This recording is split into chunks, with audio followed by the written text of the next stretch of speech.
Sí, y de pronto me he acordado, por ejemplo, yo cuando es que me sentí como un cineasta. Yo recuerdo una anécdota claramente en Cielo Oscuro.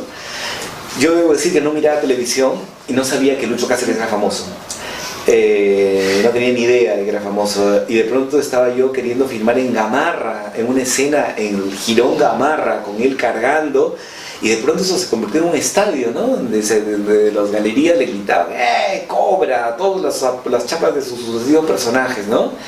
Y era inmanejable, y la gente se arremolinaba, y la gente de producción me decía, aborta la escena porque no la vamos a poder filmar. Yo decía, si no filmo esa escena, yo no tengo...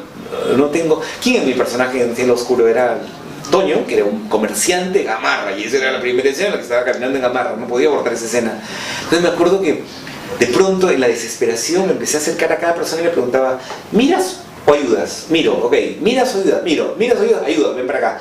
Y junté a todos los 60 que querían ayudar, los puse 30 para un lado, 30 para el otro lado. Le dije, bueno, y acordoné toda esa zona. Y entonces le dije, bueno, a la voz de 3 empiezan a caminar y no miran. Una única indicación, no miren a la cámara, ¿no? Y de pronto salió la escena, ¿no? Esa escena me hizo sentir que podía domar un toro. O sea, algo que ya estaba a punto de irse al cuerno, de pronto era como sobreponerse y obligarle a la realidad que se sujete a tus deseos, que es lo que hacemos los cineastas en el fondo, ¿no? Y esa es una palabra muy tramposa y que no nos sirve, creo, para entendernos como país, ¿no? Alberto Gálvez Olaechea, que ciertamente es un líder emerretista y un intelectual de Polendas, dice una palabra interesante. Dice que en el momento, cuando tú llamas a alguien terrorista o terruco, estás estigmatizándolo y convirtiéndolo en un sujeto que forma parte de la psicopatología, ¿no? ¿Terrorista quién es? Aníbal Lecter, ¿no? Que genera terror, es un monstruo, ¿no? Y que tiene pulsiones animales, malas, desenfrenadas. Pero eso probablemente es una manera inadecuada de abordar a quienes optaron por la subversión en algún momento, ¿no? Porque lo suyo no era psicopatología, era sociología e historia. Seguro, cometieron asesinatos, no cabe ninguna duda, pero era algo que ocurrió al calor de lo que eran las ideologías en los años 80 y los 70. No nos olvidemos, además lo dice espléndidamente Gustavo Gorriti, por ejemplo, en un muy buen documental que se llama Tempestad en los Andes, que tiene que ver con, no sé si conocen el documental que tiene que ver con, bueno, hay dos líneas narrativas, una de las cuales tiene que ver con la sobrina de Augusta Latorre, ¿no? Que viene de Europa porque quiere hurgar quién es esa tía idealista y tal, ¿no? Y acaba descubriendo que fue la mujer de Abimael Guzmán y tal. Y una parte cuando conversa con Gustavo Gorriti le dice algo así como, en esa época los mejores almas, las mejores personas creían que ese era el camino para hacer las cosas, ciertamente, ¿no? Entonces creo que hablar de terrorismo y hay que desterrarlo, ¿no? O sea, hay que enunciarlo, me parece, de otra manera, porque si no nos quedamos en el logotipo.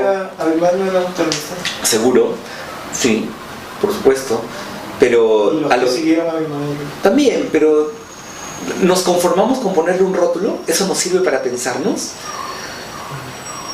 Sí, si quieres llámalo terrorista, pero ¿y eso nos permite seguir conversando, dialogando?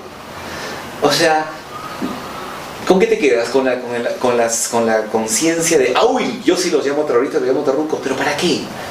Es exactamente lo que hace Fujimori. Cuando la hija de Fujimori está en el aeropuerto en Arequipa y la gente empieza a pifiarla, ¿qué es lo que hacen los que están cerca de ellos? Dicen, terrucos, terrucos. ¿Qué es lo que nos está mostrando esa escena? Que para ese grupo delincuente que fue el Fujimorismo, por ejemplo, utilizar la palabra terruco es una manera de estigmatizarte y eliminarte como sujeto. Entonces digo, no sé, a mí me parecería muy sospechoso utilizar los mismos recursos que utiliza el Fujimorismo, ¿no?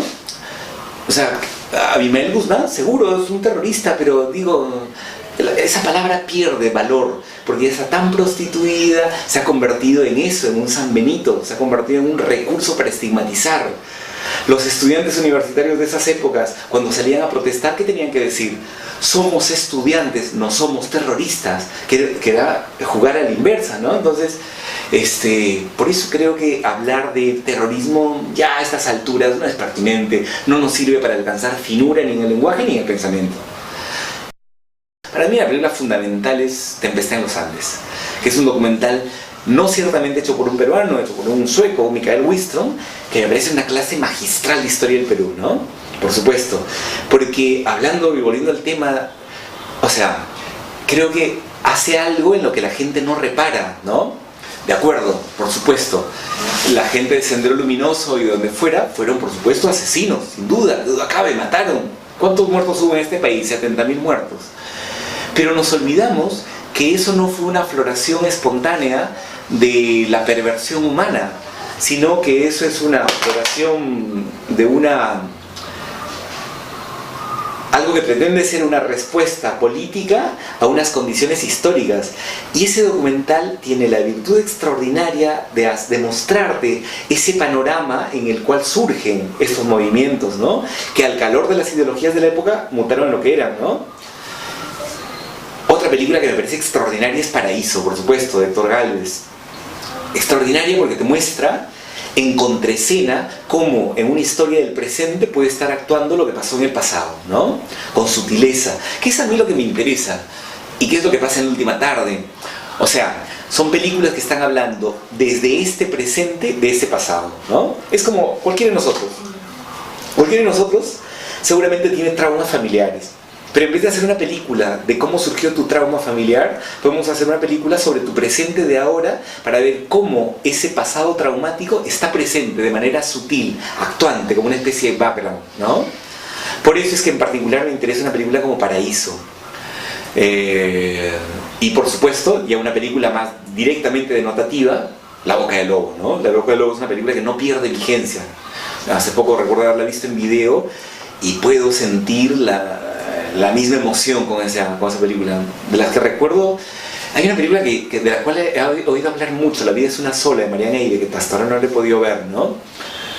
Pero por lo menos de mi propia experiencia como cinéfilo, yo te diría Paraíso de Héctor Gálvez, La Boca del Lobo de Francisco Lombardi, Tempestad en los Andes de documental de Michael Wistrom y probablemente esta película de Mariana Eire que dice que es muy interesante. No, de derecha de ninguna manera. No sé, probablemente más de izquierda, pero incluso estas palabras ya pierden vigencia, pierden sustancia, ¿no? O sea, no sé. Yo le huyo a los rótulos, porque me parece que no acaban diciendo mucho. Pero ¿sabes qué? Siento que es nocivo. Nocivo, y te lo digo desde muchos puntos de vista. A ver, por ejemplo, como productor peruano y como cineasta, si yo quisiera estrenar mi película en julio no lo puedo hacer porque los blockbusters lo están ocupando. Ya desde un punto de vista estrictamente económico, te hablo como profesor universitario, a mí me parece, o sea, que en pleno siglo XXI yo tenga alumnos de 23 o 24 años que en su vida hayan visto una película francesa, una película rusa, una película española o portuguesa o colombiana, es inadmisible. Es como si yo a alguien le pregunte, oye, ¿qué has comido tú? Dice, mira, a mí me encanta Pizza Hut, Kentucky Fried Chicken, y cuando me pongo sofisticado, pues no sé, Parros Chicken, ¿no? Y tú le dices, oye, compadre, ¿nunca has comido un ceviche? ¿Nunca has comido una paella? ¿Nunca has comido una pachamanca? ¿Nunca has comido un falafel? Qué pobre es tu paladar, ¿no? Y eso es lo que ocurre, o sea, tenemos una cartelera absolutamente hollywoodizada, y eso es un horror. O sea, desde un punto de vista cinéfilo, por supuesto que es un horror, es un espanto. ¿Cómo es posible que el promedio de un espectador peruano no haya podido ver una película francesa, una película colombiana, una película argentina, una película chilena, una película rusa, ¿no? Por supuesto que me parece que el cine hollywoodense en un sentido es una plaga, ¿no? Por supuesto, sí, claro. Claro, el siguiente proyecto son dos películas. Una película que se llama La piel más temida, que sigue siendo una película personal, por supuesto, que es lo que me interesa hacer, pero también me interesa incursionar en la comedia, ¿no? Por dos razones. La primera, por una razón económica, por supuesto. A mí me encantaría vivir del cine, no puedo hacer eso. Yo vivo porque soy profesor universitario, sobrevivo, más bien. Y estos proyectos que tienen una rentabilidad mínima, que tardan 6 años, sí me interesa hacer cine de comedia.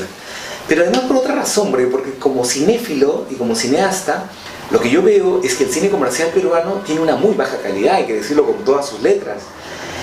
Si tú miras el cine argentino o el cine español, las películas comerciales, vamos, una película como española, 8 apellidos vascos de cine comercial. Tú miras una película como Relatos Salvajes de cine comercial argentino, tú miras una película como busco un novio para mi marido, no, busco un marido, algo para mi novia o algo así, es cine comercial. Pero si tú miras ese cine comercial y comparas con el cine comercial peruano, estamos a siglos luz de distancia, ¿no? Creo que podemos hacer cine comercial bueno, Y cuando digo bueno, pues estamos hablando de, o sea, empezando por tener tiempo para trabajar, hacer guiones. Ojo, no va a dejar de hacer cine comercial. El cine comercial tiene un enganche con el público directo, por supuesto. Con un público que no nos lo olvidemos, está preformateado por Hollywood, ¿no? Pero creo que se pueden hacer buenas películas, mejores películas que se están haciendo, y esa es mi propuesta, ciertamente. Tú me haces una pregunta, por ejemplo, que me hace recordar un detalle concreto de la última tarde interesantísimo. Yo empecé a contarte hace un rato, creo que no terminé la idea, te decía qué me pasó con Lucho Cáceres y cómo durante 2 o 3 años yo intenté que entrar y comprender ese personaje, ¿no? Y él lo odiaba, lo llamaba terruco. Cuando yo le decía, oye, no lo llamas terruco, llámalo asesino si quieres, pero no terruco, me decía, estás intentando dorarme la píldora y lo que fuera. Y yo recuerdo que el día, acá, justamente en este mismo lugar, cuando empezamos la preproducción, 2 meses antes del rodaje, yo los esperaba con un regalo a los actores, con el libro Los Rendidos de José Carlos Agüero. Este libro, Los Rendidos de José Carlos Agüero, es el libro que escribe él, que es hijo de 2 senderistas muertos. Él mismo es un activista de derechos humanos, y ese libro hizo lo que yo no pude hacer con 2 años de conversaciones con Lucho Cáceres, que es hacerle comprender que esos a los que él llamaba terrucos eran unos sujetos, eran unos seres humanos, ¿no? Y comprenderlos en esa dimensión. Y eso es producto de la lectura. Si créeme que si es que Lucho Cáceres no hubiera leído el libro que le regalé, Los Rendidos, y un libro que él había leído un poco antes, que es este libro La Quinta Espada o La Cuarta Espada de Santiago Roncagliolo, no hubiera tenido ese nivel de acercamiento, ¿no? Tú me preguntas como cineasta y te respondo, sí, por ejemplo, mis actores. Concretamente, mi actor Lucho Cáceres, en el proceso de construcción de personaje, ¿qué le sirvió? Le sirvieron 2 libros extraordinarios que les permitieron llegar a su personaje, ¿no? Vamos, y casi te diría que promover, optar por la lectura a estas alturas es como casi diríamos subversivo, ¿no? Porque va en contra de los estándares. El otro día veía en el Facebook una foto que era seguramente de alguien alto tomando un niño y decía, miren, una especie en extinción, y era un niño leyendo un libro, ¿no? Qué cosa tan rara, porque como para que la posté en Facebook, miren, especie en extinción. Y sí, vamos. Así que, pues nada, leer es un insumo fundamental para un cineasta y para cualquiera, ¿no? Y en ese sentido, muchas gracias a ustedes por esa idea delirante de hacer una revista de lectura todavía como ahora, ¿no? Así que larga vida, Monty.